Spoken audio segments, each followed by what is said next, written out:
के संगठन के नीचे, समाज के बैनर के नीचे सबको एक होकर के लड़ाई लड़ोगे तो आपको अपना अधिकार मिलेगा, अपना हक अधिकार आप बचा पाओगे।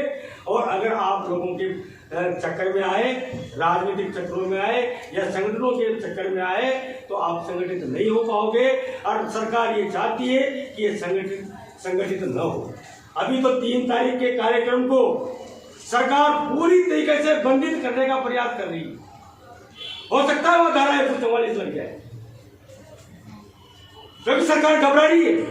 ऐसा मैसेज जा रहा है कि राजस्थान के कोने कोने से लोग आपको समर्थन देने कोटा में आ रहे हैं। बाड़मेर से आ रहे हैं, ब्यावर से आ रहे हैं, बीकानेर से आ रहे हैं, जैसलमेर से आ रहे हैं, भरतपुर से आ रहे हैं, जयपुर से आ रहे हैं, टोंक से आ रहे हैं। हर जगह से राजस्थान के नेता जिन्होंने वाल्मीकि जो है और जिन्होंने मेघरानी का दूध पिया है, उनको रात में नींद नहीं आई। 12 बजे तक वो ये सोचता है कि मेरे समाज के ऊपर कैसा संकट खड़ा हो गया है, और इस संकट से कैसे उभरे। जिन्होंने असली मेघरानी का दूध पिया है उनका खून गर्म हो रहा है कि हमारे ऊपर अत्याचार हो रहा है, और वो ये चिंतन कर रहे हैं कि कोई आवाज दे। कोई एक है आवाज आपको मिल गई है। पूरे संभाग से लोग हम घूम रहे हैं, संभाग में जहां भी जा रहे हैं, आपके जैसे युवा मचल रहे हैं, कह रहे पैसा आएंगे चाहे कुछ भी हो जाए। और हम भी ये प्रतिज्ञा करते हैं कि चाहे 3 तारीख को कैसी भी धारा 144 लगा दें या कैसी भी इमरजेंसी लगा दें, लेकिन हमें उस दिन हमारी ताकत के बल पे सरकार को झुकाने का हम प्रयास करेंगे। साथियों, मैं आप लोगों से कहना चाहता हूँ कि जो सरकार द्वारा जो चक्कर चलाया जा रहा है, ये एक लोहे की बहुत बड़ी जंजीर में मेहतर समाज को बांधने का प्रयास किया जा रहा है, जकड़ने का प्रयास किया जा रहा है, ताकि ये बंदा उसमें से कराता रहे और अपने दुख सहन करता रहे। मैं आप लोगों को इस अवसर पर यह आह्वान करना चाहता हूँ कि आरक्षण रूपी जो जंजीर उन्होंने फेंकी है, सरकार जो उसमें हमें फंसाना चाहती है, उस जंजीर को तोड़ डालो युवाओं, और तोड़ करके बाहर लो, स्वतंत्र हो और अच्छा सांस लो। अब आपके नौकरियों को बचाओ ताकि आपके वो नौकरियां मिले और उससे आप अपना गुजर बसर अच्छी तरीके से कर सके, आप अपने परिवार को अच्छी तरीके से पालन पोषण कर सके। ये लेकिन जब संभव है जब आपको लड़ाई लड़नी पड़ेगी, रोड पे आपको आना पड़ेगा, तभी ये संभव होगा। और आप बाबा साहब के अनुयायी हो, मैं भी बाबा साहब का अनुयायी हूँ। बाबा साहब ने भी यही कहा था कि जब भी आपके ऊपर अत्याचार हो, आप संगठित होकर के संघर्ष करें। हमारे संतों ने भी यही कहा है, जब भी आपत्तियां हुई है देश पे, संसार पे, तो संत ढाल बन करके आए हैं और उन्होंने ढाल बन करके समाज की रक्षा की है और समाज को उबारा है। तो मैं इस अवसर पर आपसे कहना चाहता हूँ कि संतों का सहयोग आशीर्वाद में मिला है, और समाज के नेताओं का भी आशीर्वाद में मिल रहा है।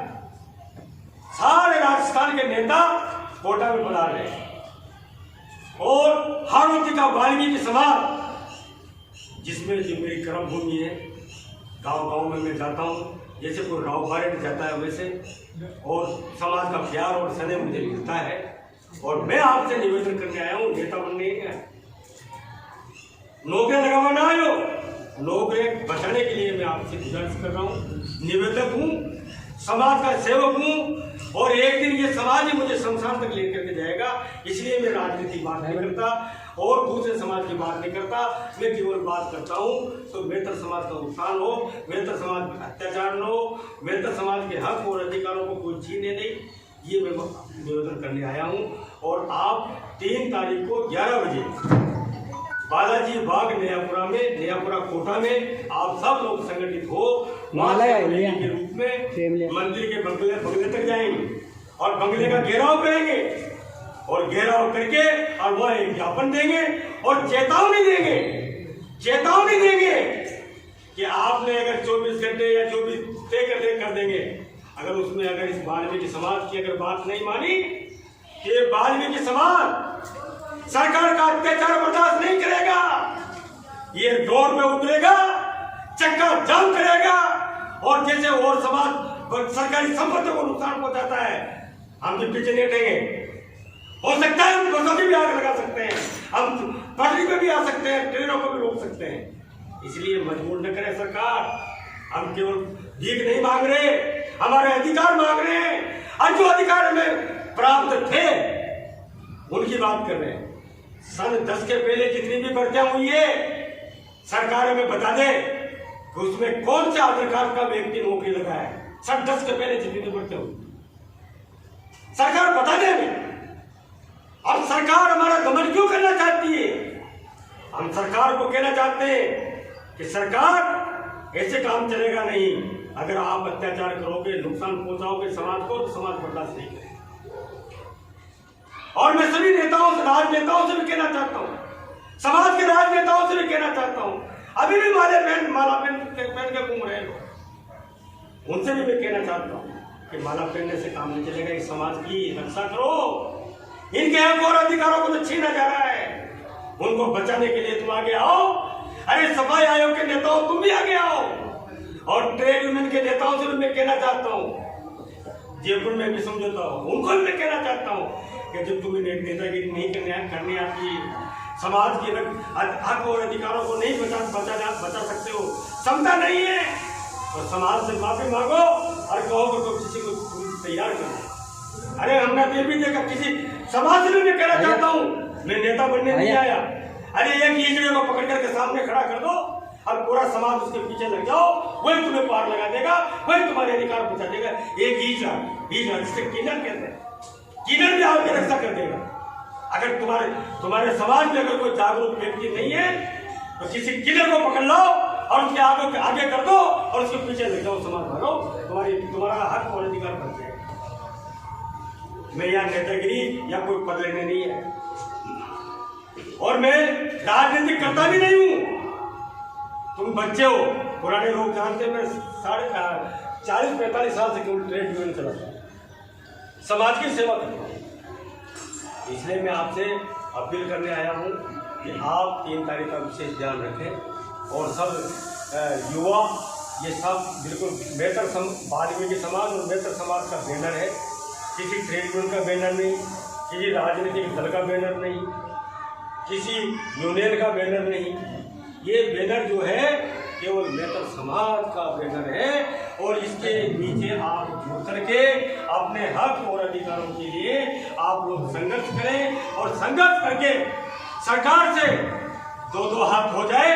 और मैं इस अवसर पर कहना चाहता हूं सरकार से भी कि सरकार इस वाल्मीकि समाज को ये खड़ा हो चुका है, अब आपके हर अत्याचार का मुकाबला करने के लिए वाल्मीकि समाज बिल्कुल 100% तैयार है। क्यों भैया, तैयार हो? तो सरकार कान खोल करके सुन ले कि सरकार अत्याचार नहीं करे, और सरकार अगर अत्याचार करेगी तो वाल्मीकि समाज मुंह तोड़ जवाब देने के लिए तैयार है।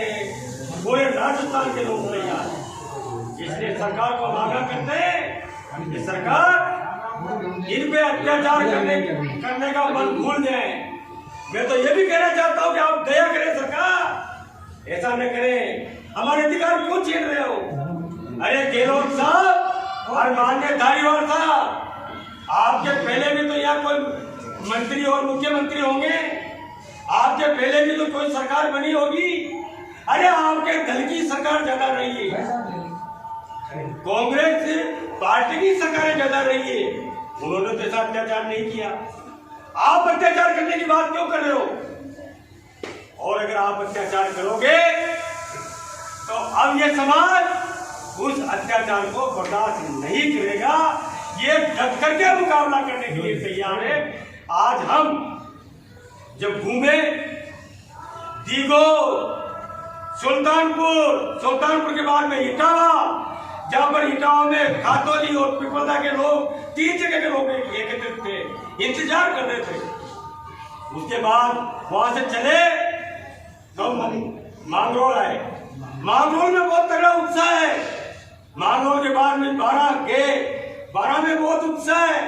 उसके बाद हम यहाँ अंता है, यहाँ नौजवानों में बहुत तगड़ा उत्साह है। ये समाज अब कतई इस उत्साह को देखने के बाद ये प्रतीत होता है कि ये वाल्मीकि समाज, मेहतर समाज अब सरकार का किसी भी प्रकार का अत्याचार सहन नहीं करेगा। और जो समाज के जो कुछ लोग हैं, आप लोगों को भी पता होगा कि अभी भी पैसे उठा रहे हैं, जब ये पद ही नहीं है, लगेंगे कैसे? जहाँ 3 पद है एससी के, वो तुम्हारे बाप के थोड़ी। एक तो वहाँ क्या है, एक कटिंग कलेक्टर क्या काम करता है, एक बेरवा एसपी साहब क्या काम करता है, एक रेगर जो के नाम से आपके जो एमएलए मंत्री क्या काम करता है। अब होगी तीनों सीटें। तुम्हें क्या बोला, क्या मिल रहा है तुम्हें?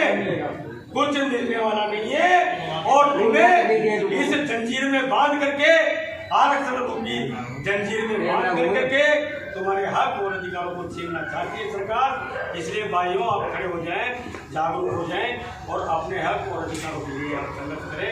मैं इतना कह करके आप सबको प्रणाम करता हुआ, नौजवान शक्ति को, बुजुर्ग शक्ति को, माता शक्ति को, सबको मैं प्रणाम करता हुआ, और साथ में हमारे जो गुरुदेव हैं उनको मैं प्रणाम करता हुआ, नवल साहब को प्रणाम करता हुआ अपनी बात समाप्त करता हूँ।